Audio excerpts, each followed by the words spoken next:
Garanhuns sempre foi conhecida pela tranquilidade do interior pernambucano. Ruas arborizadas, clima ameno e uma sensação de segurança rara. Em 2012, essa calma foi quebrada quando o desaparecimento de uma jovem chamada Jéssica levou a polícia a uma casa simples, habitada por 3 pessoas que viviam quase como se o mundo exterior não existisse. Era o começo de uma investigação que revelaria uma história complexa sobre manipulação, crenças distorcidas e a capacidade humana de agir dentro de narrativas internas desconectadas da realidade. Os 3 moradores eram Jorge Beltrão Negromonte da Silveira, sua esposa Isabela e uma terceira mulher, Bruna. Eles já tinham vivido em Recife antes de se mudarem para Garanhuns. Em ambas as cidades, mantinham um padrão silencioso e recluso. Vizinhos descreviam o trio como reservado, educado, mas distante. Ninguém imaginava que, por trás daquela rotina discreta, existia uma dinâmica psicológica intensa, que se desenvolveu ao longo de anos até transformar aquela casa em um universo particular. A investigação começou quando familiares de Jéssica informaram seu desaparecimento. A jovem tinha sido vista pela última vez em companhia de Isabela, que lhe prometera emprego e ajuda. Jéssica, vulnerável e procurando estabilidade, aceitou. Desde então não foi mais vista. A polícia rastreou seus últimos passos, coletou depoimentos de testemunhas e descobriu que a jovem frequentara a casa do trio antes de desaparecer. Esse foi o ponto de partida que fez os investigadores direcionarem sua atenção para aquela residência. Quando os agentes chegaram ao local pela primeira vez, perceberam algo estranho. A casa estava organizada, mas havia um clima de retenção emocional, como se cada pessoa tivesse ensaiado o jeito certo de se comportar. Jorge falava com calma excessiva. Isabela evitava detalhes. Bruna demonstrava incerteza em pequenos gestos. Nada disso era suficiente para justificar medidas mais duras. Mas despertava a sensação de que havia algo subterrâneo ali, algo que não combinava com a aparente normalidade. A família de Jéssica insistiu. A polícia voltou. E foi na segunda visita que encontraram objetos pessoais da jovem dentro da casa. Pequenos itens que não deveriam estar ali. Esse achado abriu uma autorização judicial para buscas mais profundas. Foi então que os agentes descobriram cadernos escritos por Jorge. Neles havia reflexões sobre missão pessoal, destino, purificação e a crença de que algumas pessoas chegavam até eles para cumprir um papel específico. Não eram textos violentos, mas revelavam um padrão mental desconectado do mundo comum. Conforme os investigadores avançaram, descobriram outro nome vinculado à casa. Alexandra Falcão, desaparecida em 2008 em Recife. Havia objetos que remetiam a ela. A partir desse ponto, os agentes entenderam que não estavam lidando com um caso isolado. Existia uma repetição, existia método, existia um ciclo. A dinâmica do trio era clara.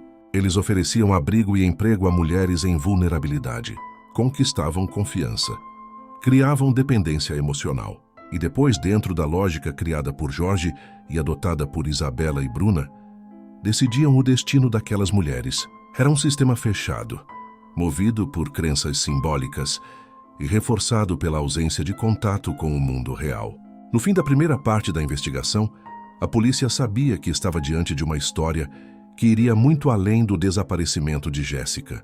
A casa guardava segredos que estavam prestes a vir à tona. E quanto mais os agentes se aproximavam da verdade, mais claro ficava que a tranquilidade de Garanhuns escondia um enigma profundamente humano, construído em silêncio ao longo de anos. A segunda fase da investigação começou com escavações no quintal da casa. A polícia trabalhava com cuidado extremo para manter o caso dentro da linguagem técnica.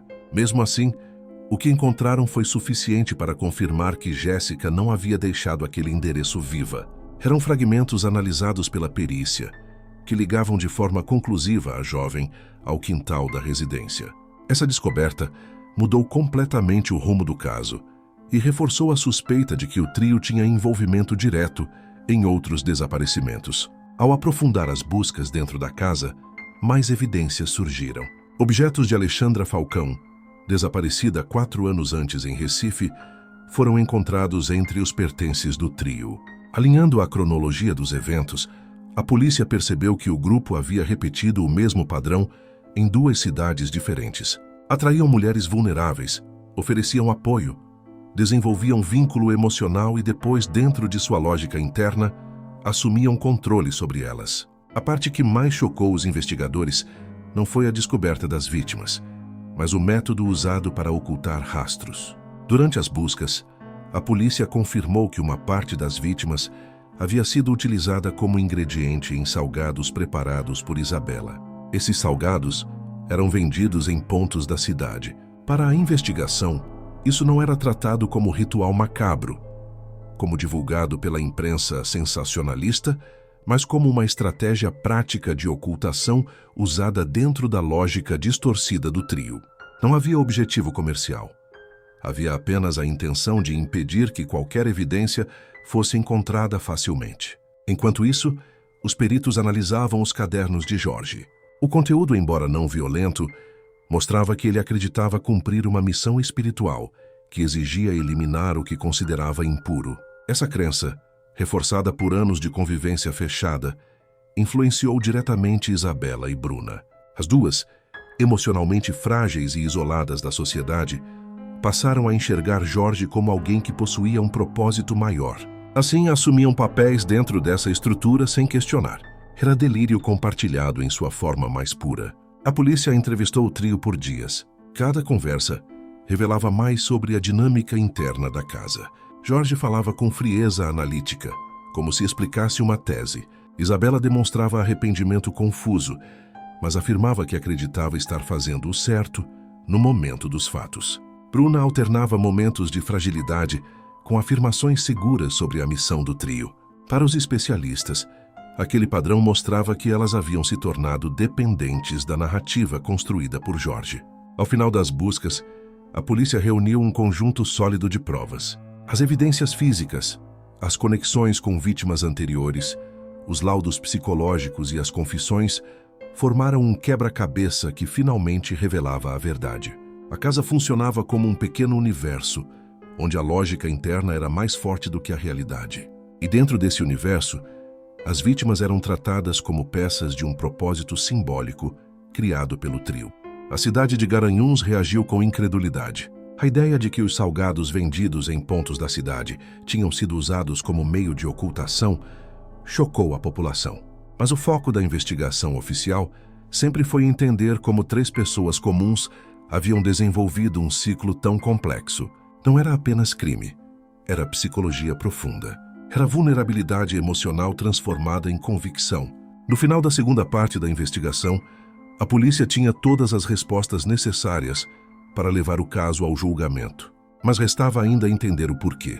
O que levou 3 adultos a acreditarem tanto em uma narrativa interna que foram capazes de transformar a vida de outras pessoas em parte desse enredo sombrio. Era essa pergunta que guiaria a etapa final. Com todas as peças reunidas, a investigação chegou ao ápice.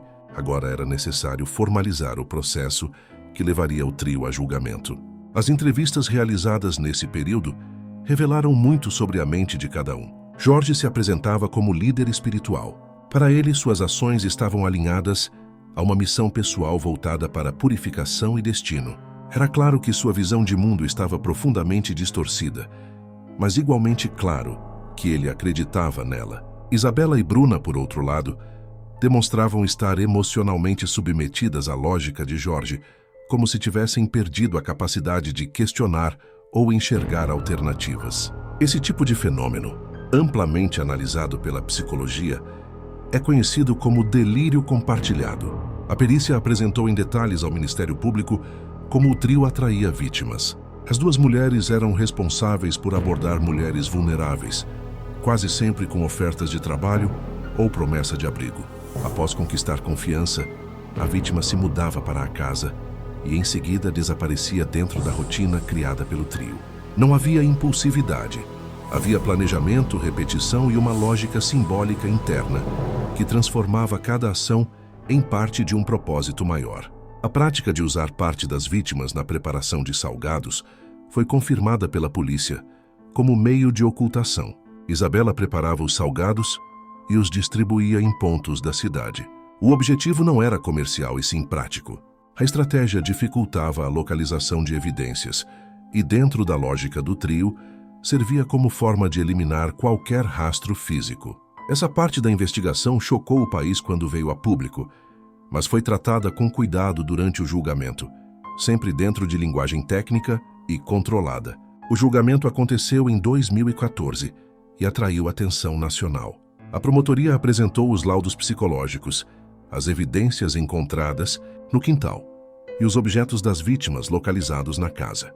Especialistas detalharam como o trio funcionava como um grupo fechado, que havia perdido qualquer conexão com o consenso social. A defesa argumentou que Jorge sofria de transtornos psiquiátricos e que Isabela e Bruna eram vítimas de manipulação psicológica. Embora parte disso fosse confirmada por laudos, o juiz considerou que todos tinham consciência suficiente de seus atos para responder criminalmente. A sentença foi clara. Jorge, Isabela e Bruna foram condenados a penas superiores a 20 anos por crimes relacionados a homicídio, ocultação de cadáver e outros agravantes. Jorge foi encaminhado para um hospital de custódia por apresentar transtornos mentais diagnosticados. Isabela e Bruna foram encaminhadas para presídios distintos. A separação foi considerada fundamental pelos especialistas para quebrar o ciclo de dependência psicológica. Quando o caso chegou ao fim, Garanhuns tentou retomar a normalidade. Mas a história deixou marcas, não apenas pelo choque causado pela forma como o trio ocultava seus crimes, mas pelo entendimento profundo de como 3 pessoas podem criar uma realidade paralela tão convincente que se tornam incapazes de perceber o que está acontecendo ao redor. O caso se tornou referência em estudos sobre comportamento humano, manipulação psicológica e dinâmica de poder dentro de grupos pequenos e isolados. A casa permaneceu fechada por muito tempo. Moradores evitavam passar por ela, não por medo, mas por desconforto. Era difícil olhar para aquele endereço sem lembrar que, durante anos, ele abrigou uma história que desafiou a lógica da cidade. Uma história que não falava somente de crime, mas de mente humana, de como crenças, se reforçadas pela solidão e pela manipulação, podem criar mundos inteiros que existem apenas entre 4 paredes. O caso de Garanhuns permanece como um lembrete silencioso de que os maiores mistérios não estão no sobrenatural e sim dentro da mente. Uma mente que, quando cai em isolamento emocional e encontra eco nas pessoas erradas, pode distorcer completamente a realidade até perder qualquer ponto de retorno.